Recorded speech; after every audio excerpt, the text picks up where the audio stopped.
21 फरवरी 2010 की बात है। जयपुर में दक्षिण अफ्रीका और भारत के बीच एक ऐसा मैच खेला जा रहा था जिसके रोमांच को शब्दों में बयां करना मुश्किल है। जी हां, साल 2010 का समय होता है और दक्षिण अफ्रीका की टीम 3 वनडे मैच खेलने के लिए भारत आती है और ये मैच इस सीरीज का पहला मैच होता है और पहले ही मैच में ऐसा रोमांच आता है जिसे आज तक कोई भी दर्शक भुला नहीं सका है। तो फ्रेंड्स, आइए देर न करते हुए चलते हैं इस रोमांचक मैच पर। फ्रेंड्स, आपको इस मैच में दुनिया के सबसे विस्फोटक बल्लेबाज वीरेंद्र सहवाग की तूफानी पारी, साउथ अफ्रीका के कप्तान जैक कैलिस का शानदार ऑलराउंडर प्रदर्शन, डेल स्टेन की शानदार बल्लेबाजी, सब कुछ देखने को मिलेगा। तो फ्रेंड्स, आइए अब चलते हैं इस मैच पर। लेकिन फ्रेंड्स, इस मैच पे चलने से पहले मैं आप लोगों से एक रिक्वेस्ट करना चाहूंगा कि अगर आप वीरेंद्र सहवाग को दुनिया का सबसे विस्फोटक बल्लेबाज मानते हैं, एक महान खिलाड़ी मानते हैं, तो चैनल को जरूर सब्सक्राइब कीजिए, क्योंकि फ्रेंड्स, वीरेंद्र सहवाग जैसा कोई विस्फोटक बल्लेबाज न दुनिया में था, न दुनिया में है, न दुनिया में आएगा। तो फ्रेंड्स, वीरेंद्र सहवाग के लिए वीडियो में एक लाइक और चैनल को जरूर सब्सक्राइब कीजिए। तो फ्रेंड्स, आइए अब चलते हैं इस रोमांचक मैच पर। तो अब टॉस का समय होता है और साउथ अफ्रीका के कप्तान जैक कैलिस टॉस जीतकर पहले गेंदबाजी करने का निर्णय लेते हैं और भारतीय टीम को बल्लेबाजी करने के लिए आमंत्रित करते हैं। अब टॉस हारकर बल्लेबाजी करने के लिए भारत के 2 धुरंधर ओपनर बल्लेबाज सचिन तेंदुलकर और वीरेंद्र सहवाग बीच मैदान पर आते हैं। और वहीं पर साउथ अफ्रीका की बात करें तो साउथ अफ्रीका की तरफ से पहले ओवर की जिम्मेदारी डेल स्टेन अपने कंधों पर उठाते हैं और इसी ओवर की 5वीं गेंद पर सचिन तेंदुलकर डेल स्टेन को शानदार चौका लगाकर साउथ अफ्रीका के कप्तान जैक कैलिस के निर्णय को गलत ठहराते हैं। अब दूसरे ओवर की दूसरी गेंद पर वीरेंद्र सहवाग भी बेन पार्नेल को ओवर बैकवर्ड पॉइंट की तरफ शॉट लगाकर 4 रन बटोरते हैं और भारतीय टीम के स्कोर को तेजी के साथ आगे बढ़ाते हैं। सहवाग के इस शॉट ने वहां पर बैठे हजारों दर्शकों को दिखा दिया था कि आज सहवाग किस मूड में है। लेकिन फ्रेंड्स, इसी ओवर की 5वीं गेंद पर सचिन तेंदुलकर के एक खराब कॉल के चलते सचिन तेंदुलकर रन आउट हो जाते हैं और भारतीय टीम को बहुत ही बड़ा झटका लग जाता है। सचिन तेंदुलकर को समझ में नहीं आता वो किस तरह से आउट हो गए। खुद के कॉल पर खुद आउट हो जाना ये भारत के लिए बहुत ही दुर्भाग्यपूर्ण था। अब जैसे ही सचिन तेंदुलकर का विकेट गिरता है, पूरे साउथ अफ्रीका में खुशी की लहर दौड़ जाती है। अब सचिन तेंदुलकर के आउट हो जाने के बाद वीरेंद्र सहवाग का साथ देने के लिए बीच मैदान पर आते हैं बल्लेबाजी करने के लिए दिनेश कार्तिक और वहीं पर तीसरे ओवर की गेंदबाजी करने के लिए एक बार फिर से डेल स्टेन आते हैं। अभी दूसरे ओवर की 5वीं ही गेंद पर भारतीय टीम ने बहुत ही बड़ा विकेट अपना खोया था, लेकिन वीरेंद्र सहवाग को इससे कोई फर्क नहीं पड़ रहा था। जी हां, तीसरे ओवर में डेल स्टेन की तीसरी गेंद पर वीरेंद्र सहवाग ओवर थर्डमैन के ऊपर से छक्का जड़कर पूरे स्टेडियम को सन्न कर देते हैं। पूरी साउथ अफ्रीका की टीम सन्न हो जाती है कि वीरेंद्र सहवाग आज किस मूड में खेल रहे हैं। अभी अभी तो सचिन तेंदुलकर आउट हुए थे, इतना बड़ा दबाव भारतीय टीम के ऊपर आया था, लेकिन 4 गेंद के अंदर ही वीरेंद्र सहवाग इतना तगड़ा शॉट कैसे खेल सकते हैं। वहां पर बैठे हजारों दर्शकों को वीरेंद्र सहवाग ने सोच में डाल दिया था।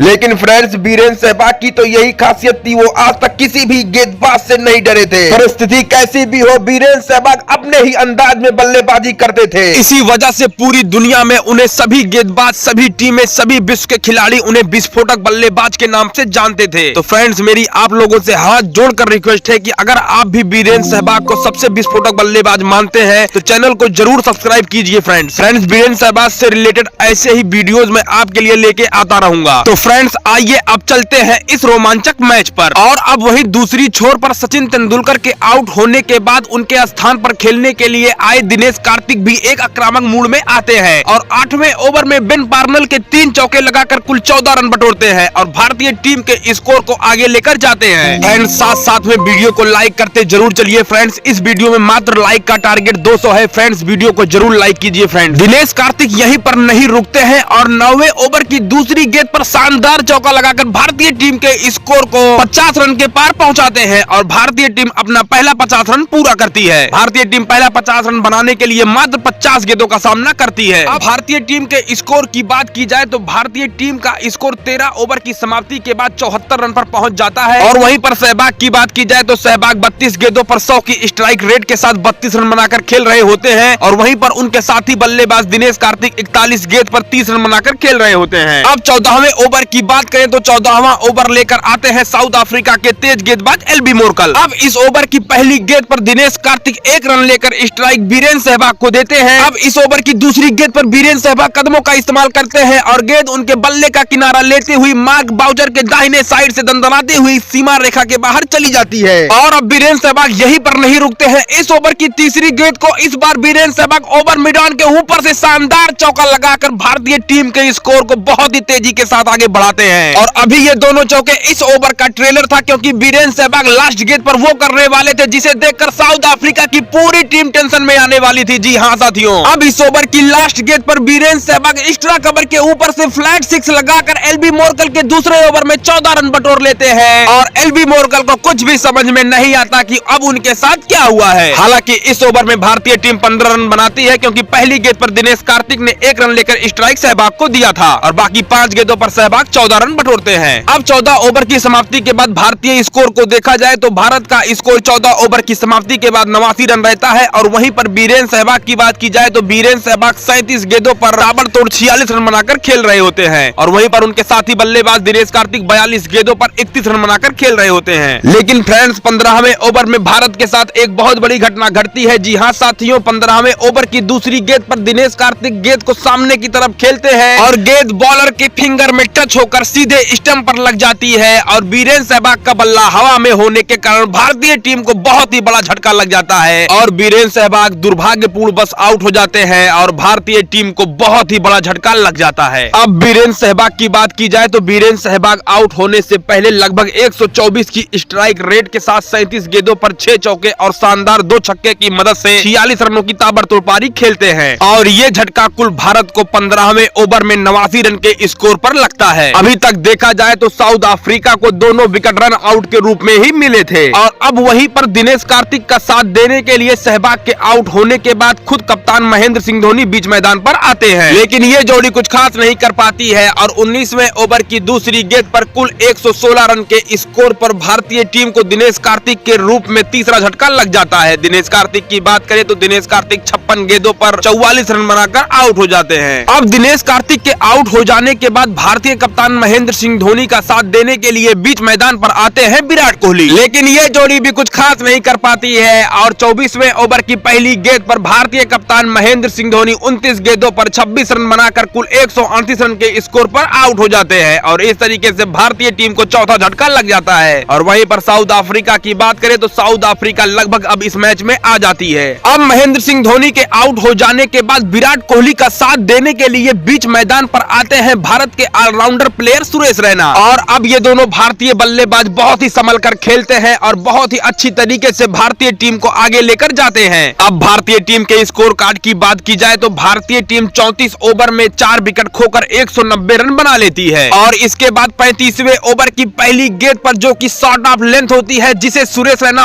ओवर वाइड लॉन्ग ऑन के ऊपर से शानदार छक्का जड़कर भारतीय टीम के स्कोर को 200 के करीब पहुंचाते हैं। अब 35वें ओवर की बात की जाए तो 35वें ओवर में भारतीय टीम बेन पार्नल के 12 रन बनाती है और भारतीय टीम का स्कोर 202 रन 35 ओवर की समाप्ति के बाद हो जाता है। और वहीं पर सुरेश रैना की बात करें तो सुरेश रैना लगभग 100 की स्ट्राइक रेट के साथ 40 गेंदों पर 39 रन बनाकर खेल रहे होते हैं। और वहीं पर उनके साथी बल्लेबाज विराट कोहली 43 गेंदों पर 30 रन बनाकर खेल रहे होते हैं। लेकिन 37वें ओवर की दूसरी गेंद पर विराट कोहली एलबी मोरकल को क्लिप्ड करने के कोशिश में हर्षल गिब्स को एक आसान सा कैच थमा बैठते हैं और इस तरीके से भारतीय टीम को 204 रन के स्कोर पर 5वां झटका लग जाता है। विराट कोहली की बात करें तो विराट कोहली आउट होने से पहले 46 गेंदों पर 67 की स्ट्राइक रेट के साथ एक चौके की मदद से 31 रन बनाकर आउट होते हैं। विराट कोहली और सुरेश रैना के बीच शानदार 66 रनों की पार्टनरशिप का अंत हो जाता है। अब विराट कोहली के आउट हो जाने के बाद बीच मैदान पर सुरेश रैना का साथ देने के लिए आते हैं भारत के उस समय के एक शानदार हिटर बल्लेबाज यूसुफ पठान। और यूसुफ पठान आते ही तहलका मचाना शुरू कर देते हैं। जी हाँ साथियों, 39वें ओवर की तीसरी और चौथी गेंद पर एलबी मोरकल को लगातार 2 गेंदों पर 2 चौके लगाकर यूसुफ पठान अपनी मंशा जाहिर कर देते हैं कि आज वो इसी तरह से खेलने वाले हैं। अब 39 ओवर की बात की जाए तो 39 ओवर की समाप्ति के बाद भारतीय टीम का स्कोर 5 विकेट के नुकसान पर 225 रन हो जाता है। अब 40वें ओवर की दूसरी गेंद पर बेन पार्नेल को Yusuf Pathan over long on के ऊपर से शानदार छक्का जड़कर भारतीय टीम के स्कोर को बहुत ही तेजी के साथ आगे बढ़ाने लगते हैं और पूरे साउथ अफ्रीका के खेमे को टेंशन में डाल देते हैं। अब इसी ओवर की अगली गेंद पर यूसुफ पठान एक बार फिर से एक्स्ट्रा कवर के ऊपर से छक्का लगाने के प्रयास में जैक कैलिस को एक आसान सा कैच थमा बैठते करते हैं और इस तरीके से भारतीय टीम को बहुत ही बड़ा झटका लग जाता है। अब 40वें ओवर की तीसरी गेंद पर भारतीय टीम 231 रन के स्कोर पर छठा विकेट खो देती है। अब यूसुफ पठान की बात करें तो यूसुफ पठान आउट होने से पहले 13 गेंदों पर 138 की स्ट्राइक रेट के साथ 2 चौके और 1 छक्के की मदद से 18 रन बनाकर आउट हो जाते हैं। अब यूसुफ पठान के आउट हो जाने के बाद सुरेश रैना का साथ देने के लिए बीच मैदान पर आते हैं भारत के एक और ऑलराउंडर बल्लेबाज रविंद्र जडेजा। अब भारतीय टीम की बात करें तो भारतीय टीम पूरे 50 ओवर में सुरेश रैना के शानदार 58 रन और रविंद्र जडेजा के शानदार 22 रनों की बदौलत 9 विकेट खोकर पूरे 50 ओवर में 298 रन बनाती है और साउथ अफ्रीका के सामने 299 रनों का लक्ष्य रखती है। तो फ्रेंड्स आइए अब चलते हैं साउथ अफ्रीका के रन चेज पर और देखते हैं कि साउथ अफ्रीका इस रन चेज को इतना रोमांचक कैसे बना देती है कि कोई भी दर्शक अपनी कुर्सी से नहीं उठता है। लेकिन फ्रेंड्स इस रोमांचक मैच में आगे बढ़ने से पहले मैं एक बार फिर से आप लोगों से रिक्वेस्ट करना चाहूंगा, अगर आप इस चैनल पर नए हो तो चैनल को जरूर सब्सक्राइब करें, क्योंकि फ्रेंड्स आपके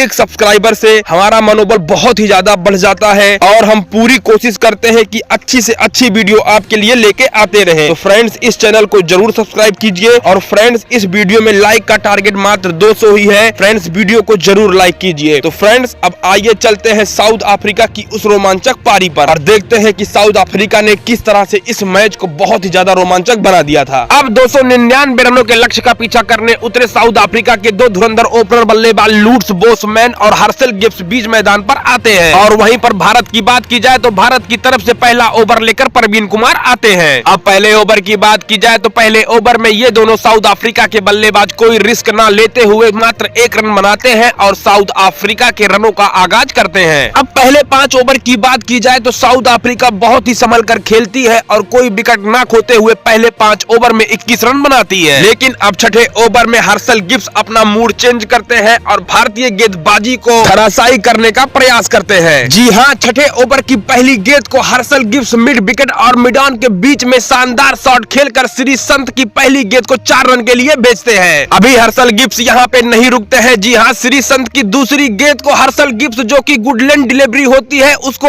ओवर डीप मिड विकेट के ऊपर से शानदार छक्का जड़कर अपनी आक्रामकता का परिचय देते हैं। अब इस ओवर की अंतिम गेंद पर एक बार फिर से हर्षल गिब्स मिड ऑन की तरफ खेलकर एक और शानदार चौका बटोरते हैं और इस ओवर में अगर देखा जाए तो अभी तक हर्षल गिब्स 17 रन निकाल चुके थे। बहुत ही महंगा ओवर होता है भारतीय दृष्टिकोण से ये। 5 ओवर में जहां साउथ अफ्रीका मात्र 21 रन पर होती है और वहीं पर छठे ओवर की समाप्ति के बाद साउथ अफ्रीका का स्कोर 38 रन हो जाता है। अब वहीं पर साउथ अफ्रीका के पहले 50 रन की बात की जाए तो पहले 50 रन बनाने के लिए साउथ अफ्रीका मात्र 7.3 ओवर की ही बल्लेबाजी करती है। मतलब 45 गेंद में ही साउथ अफ्रीका अपने पहले 50 रन पूरा कर लेती है। अब इतनी तेजी के साथ रन बनता देख भारतीय कप्तान महेंद्र सिंह धोनी चिंतित दिखाई देने लगते हैं और महेंद्र सिंह धोनी का परेशान होना भी जायज था, क्योंकि अब ये दोनों बल्लेबाज बहुत ही आक्रामक के साथ बल्लेबाजी कर रहे थे। लेकिन 9वें ओवर की चौथी गेंद पर परवीन कुमार लूट्स बोट्समैन को बोल्ड आउट करके भारतीय टीम को 56 रन के स्कोर पर पहली सफलता दिला देते हैं। अब जैसे ही पहला विकेट गिरता है पूरी भारतीय टीम में खुशी की लहर दौड़ जाती है। अब पहला विकेट गिर जाने के बाद हर्षल गिब्स का साथ देने के लिए बीच मैदान पे साउथ अफ्रीका के कप्तान जैक कालिस खुद बीच मैदान पर आते हैं, लेकिन ये जोड़ी कुछ खास नहीं कर पाती है। जी हाँ, 12वें ओवर की दूसरी ही गेंद पर हर्षल गिब्स 64 रन के कुल स्कोर पर विराट कोहली को एक आसान सा कैच थमा बैठते हैं और जडेजा भारतीय टीम को इस तरह से दूसरी सफलता दिला देते हैं। हर्षल गिब्स की बात किया जाए तो हर्षल गिब्स 67 की स्ट्राइक रेट के साथ 40 गेंदों पर 3 चौके और 1 छक्के की मदद से मात्र 27 रन ही बना पाते हैं। अब हर्षल गिब्स का विकेट गिर जाने के बाद कप्तान जैक कालिस का साथ देने के लिए बीच मैदान पर आते हैं साउथ अफ्रीका के सबसे खतरनाक बल्लेबाज एबी डिविलियर्स। अब ये जोड़ी अच्छी खेल रही होती है, लेकिन 20वें ओवर की पहली गेंद पर 109 रन के कुल स्कोर पर एबी डिविलियर्स मात्र 23 गेंदों पर 25 रन बनाकर आउट हो जाते हैं और साउथ अफ्रीका को 109 रन के स्कोर पर तीसरा झटका लग जाता है। एबी डिविलियर्स की बात करें तो एबी डिविलियर्स अपनी पारी में 4 चौके भी लगाते हैं और एबी डिविलियर्स की आउट होने की बात करें तो एबी डिविलियर्स को रविंद्र जडेजा क्लीन बोल्ड करके आउट करते हैं। अब एबी डिविलियर्स के आउट हो जाने के बाद साउथ अफ्रीका के कप्तान जैक कालिस का साथ देने के लिए बीच मैदान पर आते हैं साउथ अफ्रीका के ऑलराउंडर खिलाड़ी एल्वीरो पीटरसन। लेकिन आज ये जोड़ी भी कुछ खास नहीं कर पाती है और 26वें ओवर की 5वीं गेंद पर एल्वीरो पीटरसन 21 गेंदों पर 9 रन बनाकर रन आउट हो जाते हैं और साउथ अफ्रीका को 134 रन के स्कोर पर चौथा झटका लग जाता है। अब इस मैच में पूरी तरीके से भारतीय टीम अपनी पकड़ बना चुकी थी। साउथ अफ्रीका पूरी तरीके से इस मैच में बैकफुट पर आ चुकी थी। अब एल्वीरो पीटरसन के आउट हो जाने के बाद एलबी मोरकल अगले बल्लेबाज के रूप में बल्लेबाजी करने के लिए आते हैं, लेकिन एलबी मोरकल आते हैं और चले जाते हैं। जी हाँ, एलबी मोरकल 28वें ओवर की अंतिम गेंद पर आशीष नेहरा की गेंद पर एलबीडब्ल्यू आउट हो जाते हैं और 142 रन के कुल स्कोर पर साउथ अफ्रीका को बहुत बड़ा झटका लग जाता है। 142 रन के स्कोर पर 5 विकेट खोकर साउथ अफ्रीका के कप्तान जैक कैलिस को कुछ भी समझ में नहीं आ रहा था, क्योंकि कोई भी बल्लेबाज उनके साथ बल्लेबाजी करने के लिए बीच मैदान पर रुक ही नहीं पा रहा था। जो भी आ रहा था आउट होकर चला जा रहा था। 28 ओवर तक की बात की जाए तो 28 ओवर तक साउथ अफ्रीका का स्कोर 142 रन रहता है और वो अपने 5 विकेट खो चुकी रहती है। और वहीं पर जैक कैलिस की बात की जाए तो जैक कैलिस 53 गेंदों पर 46 रन बनाकर खेल रहे होते हैं। अब एलबी मोरकल के आउट हो जाने के बाद कप्तान जैक कैलिस का साथ देने के लिए बीच मैदान पर आते हैं साउथ अफ्रीका के विकेट कीपर बल्लेबाज मार्क बाउचर। लेकिन आज मार्क बाउचर भी कुछ खास नहीं कर पाते हैं और 32वें ओवर की दूसरी गेंद पर 55 की स्ट्राइक रेट के साथ मात्र 5 रन बनाकर 161 रन के कुल स्कोर पर छठे विकेट के रूप में आउट हो जाते हैं। अब मार्क बाउचर के आउट हो जाने के बाद बीच मैदान पर बल्लेबाजी करने के लिए आते हैं जोहान बोथा, लेकिन जोहान बोथा भी कुछ नहीं कर पाते हैं और 35वें ओवर की अंतिम गेंद पर जोहान बोथा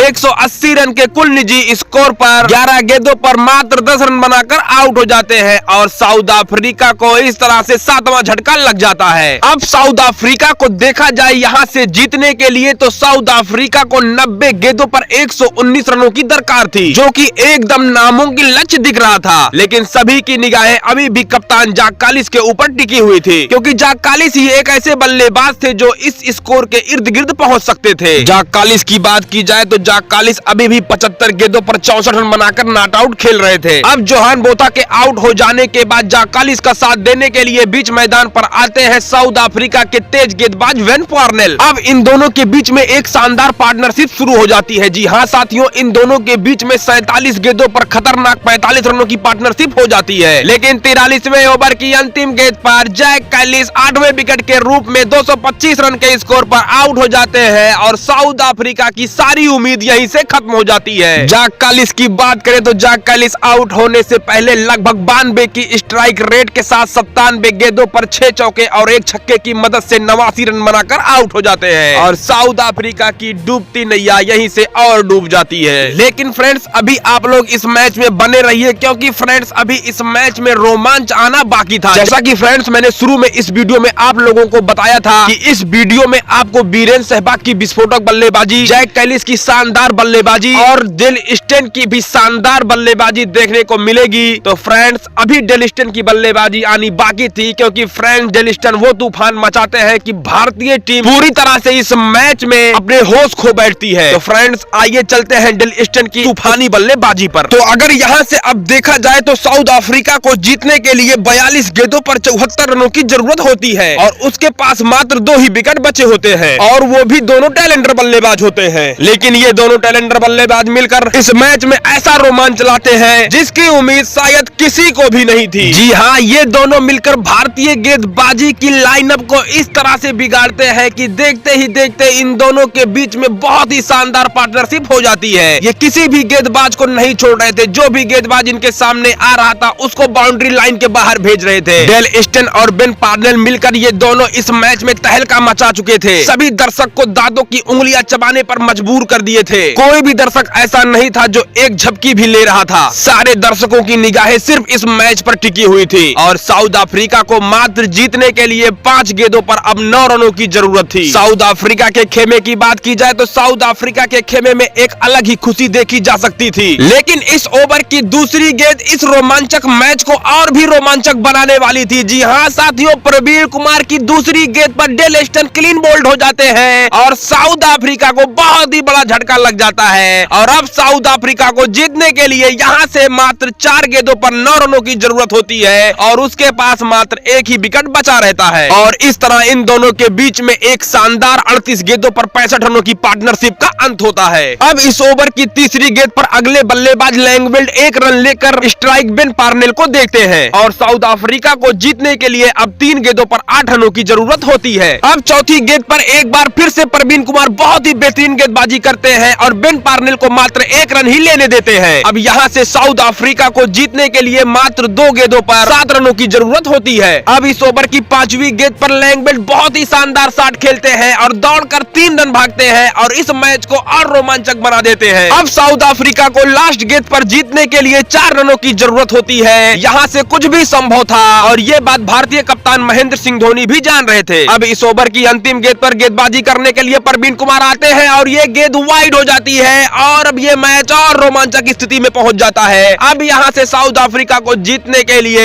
मात्र 3 रनों की जरूरत होती है और ड्रा के लिए 2 रनों की जरूरत होती है। लेकिन इस ओवर की अंतिम गेंद पर बेन पार्नेल एक बहुत ही शानदार शॉट खेलते हैं, लेकिन उतनी ही अच्छी फील्डिंग वहां पर श्रीसंत करते हैं। इस बीच दौड़कर बेन पार्नेल 1 रन पूरा करते हैं और दूसरा रन भागते रहते हैं। इसी बीच श्रीसंत एक शानदार थ्रो फेंकते हैं और इसी के चलते साउथ अफ्रीका ऑल आउट हो जाती है और भारतीय टीम इस रोमांचक मैच को 1 रनों से जीत जाती है। तो फ्रेंड्स, भारत की इस रोमांचक जीत पर आप लोग क्या कहना चाहेंगे? अपनी राय कमेंट बॉक्स में जरूर दीजिए। फ्रेंड्स, ये हार्ट बीट बढ़ाने वाला रोमांचक मैच था। तो फ्रेंड्स, अपनी राय आप जरूर कमेंट बॉक्स में दीजिएगा। और फ्रेंड्स, रविंद्र जडेजा के ऑलराउंडर प्रदर्शन के चलते उन्हें मैन ऑफ द मैच का पुरस्कार भी दिया जाता है। तो फ्रेंड्स, आपको वीरेंद्र सहवाग, जैक कैलिस और डेल स्टेन, बेन पार्नेल की बल्लेबाजी कैसी लगी? अपनी राय इस पर भी रखिएगा। और फ्रेंड्स, अगर ये वीडियो और जानकारी भी अच्छी लगी होगी तो वीडियो को भी ज्यादा से ज्यादा लाइक और साथ में शेयर जरूर कीजिएगा फ्रेंड्स। और फ्रेंड्स, अगर आप इस चैनल पर नए होंगे तो चैनल को भी जरूर सब्सक्राइब कीजिएगा फ्रेंड्स। तो फ्रेंड्स, मिलते हैं बहुत जल्द एक ऐसी ही वीडियो के साथ। तब तक के लिए नमस्कार, जय हिंद, जय भारत, वंदे मातरम।